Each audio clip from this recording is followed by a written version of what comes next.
ምክንያቱም አብርሃም ግራውን ብትወስደው ሎጥ አይኖቹ ሁሉ ሎጥ ምን አይነት የተባረከ ሰው ነው። አይኖቹ ሁሉ ምድራዊ ናቸው። ምድራዊ ላይ ነው። ዞር ብሎ ሲመለከት አየ ሎዛን ዮርዳኖስን በገነት የተመሰለች በአረንጓዴ ተጥለቅልቃለች። ምርጫውን ወሰደ። ሶስተኛ የምንመለከተው በጥሪ ውስጥ ነገስታቶችን ማሸነፍ ነው። ጦርነት ነው። መንፈሳዊ ጦርነት። መንፈሳዊ ጦርነት አለብን። ዘፍጥረት ምዕራፍ 14 ቁጥር 17 ላይ እንደዚህ ይላል፣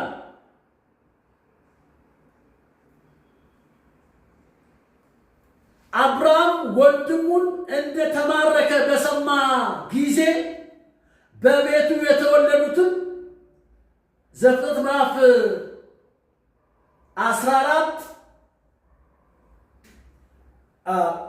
14 17 ነው። ሶሪ እኔ ቁጥር 14 ነው ያነበብኩ ያለሁት። ሐሳቡ አንድ አይነት ነው ግን እሺ ቁጥር 17 ላይ እንደዚህ ይላል፣ ኮሎዶጎሞርና ከእሱ ጋር የነበሩት ነገስታትን ወግቶ ከተመለሰ በኋላ የሰዶም ንጉሥ የንጉሥ ሸለቆ በሆነው በሌዊ ሸለቆ ሊቀበለው ወጣ ይላል። ምን አድርጎ ሲመለስ? ነገስታቶችን ድል ነስቶ ሲመለስ፣ ወግቶ ሲመለስ፣ ጠላቶቹን ወንድሙን ከምርኮ ወንድሙን ከተወሰደበት ለወንድም መቆም። ጠላቶች መጥተው ወንድሞች ሲወስዱት ዝም ብሎ አላዩ። ወሬ ሲሰማ በቤቱ የተወለዱትን 318 አሰልፎ ወጣ።